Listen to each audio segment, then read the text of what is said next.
Hello hi नमस्कार welcome to Sudarshan YouTube channel. तो दर्शक बंधु क्यों कारण पे सीरियल छाड़िले ओडिया अभिनेता सागर महांती चलतु तांको मुहरु सत कथाटी शुणा। वर्तमान भिडियोटी को लास्ट पर्यंत देखूँ। भिडियोटी जदि भल लगे भिडियोटी को लाइक शेयर सब्सक्राइब करी पाखरे थिबा बेल आइकन को प्रेस करंतु। 29 तारिख 30 तारिख दिन सुटिंग जाइकी मु राति 12टा 12:30 फेरिछि। तांकु मु कहिछि जे आज्ञा 4 दिन हबो मु रहिबि नाही, मोर भौणी बाहागर मोर जहाँ सीन अछि आपण सार दियंतु। मु रिक्वेस्ट करछि एई कथाटा केही भी मना कर परिबिन, काहे ना मु समस्त को जणैछि। मु प्रोडक्शन मैनेजर को भी जणैछि, मु से डायरेक्टर को भी जणैछि, असिस्टेंट डायरेक्टर को भी जणैछि जे भाई मु रहिबि नाही, भाई मु रहिबि नाही। हजार थर कहिछि जे मोर जहाँ भी सीन अच्छी कंप्लीट कर दियंतु, कहीं आपण तो अन्य आर्टिस्ट मानक बाहर को बुलिया छाड़ुंट मु मोर भौणी कामटा पुणी कथा बाहागर कथा मु आगे जीविनी 4 दिन एटलिस्ट जीविनी। सब काम तो मत करिया पड़िबो, आगे निज भाई जेहेतु मते ही करिया पड़िबो। तो सब बापांकर बयस हलानी ए काम सब जिति काम अछि किए करिबो, आगे मते ही तो करिया पड़िबो ना। तो सेते बेले मु छुट्टी मु तां कहिली जे मते मिनिमम 1 2 3 4 मते जिया पड़िबो। आगे सेति की ही काम 1 रे हळदी मेहंदी, 2 रे आगे बाहागर, 3 रे भार किणा जति से सब काम मोर, 4 रे रिसेप्शन। 5 तारिख दिन मु जॉइन करी। मते पचारे भी जाई तमे 5 तारिख दिन आसीबो तो मु बोली हां ये 5 तारिख दिन मु अछि। 4 तारिख रिसेप्शन पर राति 3टा भी हो पछे मु आसी गेटी पहुंची जीबी आराम से, किछि असुविधा नहीं।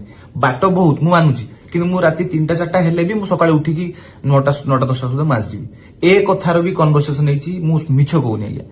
तो जेते बेले प्रोडक्शन मैनेजर मते पचाले जे तो 5 तारिख दिन जॉइन मु निश्चित भाबरे सेति आपण टेंशन निउतनी। 5 तारिख दिन मु सकाळे आसी जेहेतु मोर भौणी बाहागर हो जाइए मते बाहाई जीवा उचित, कहीं माँ एवं एकुटिया हो जाइए। मुझे से कथा कहली जे मोर बाहागर तो आगु को अच्छी प्लानिंग, तो से मत तो मिनिमम एटलिस्ट मिनिमम टा तो 15 टू 20 डेज दरकार। 20 डेज ना 15 डेज तो दरकार मते। तो से कहले नाई एते दिन देई हेबो नै, ताले मु कहली कोन करा जाई परियो ना। मु कहली ताले आगे जदी हेई परियो नै ताले मु कोन करी, मते तो घर लोकन कथा पुनी कहीं भौणी गला परे ए घर माँ एकुटिया, तो बाहा नहले से मनुष्यटा भी एकुटे हो जाउछि। मु भी समय दे पारुनी, कहीं मु डेली कटक रो भुवनेश्वर आसीबा जीवा हेई पारुनी आज्ञा। जेहेतु एते समय रे सेठी शूटिंग सरे तो मु एठी आसी पहुंचिबा पुणी सकाळे उठी दौड़ी जीवाटा संभव नु। तो मु सेठी एकुटिया कटक रे रहिछि पाखापाखि सीरियल जेबेटू स्टार्ट हेछि 2 वर्ष मु बाहर रहिछि एकुटिया। जदि तांको सह प्रति मोर भल पाइबा नथिला, जदि तांको सह प्रति मु सेठी नुह, ताले मु परिवार छाडी काई जे सेठी एकुटिया रहिथिली मत कहूँ। मुझे कहली से कहले बाहागर केबे कोन करू, मु कहली बाहागर तो माने हबा उचित 2026 जनवरी की मार्च भितर एंती भितर हे जीवाटा बोली घर लोक प्लानिंग करूछंती। 5 तारिख दिन हैला मु सोई उठी की फ्रेश हेकी सब होई देखला बेलू मते आ डका जाइनी। प्रत्येक आर्टिस्ट को डकाई समस्त को ना दिया जाइछि किंतु मो नाटा दिया जाइनी।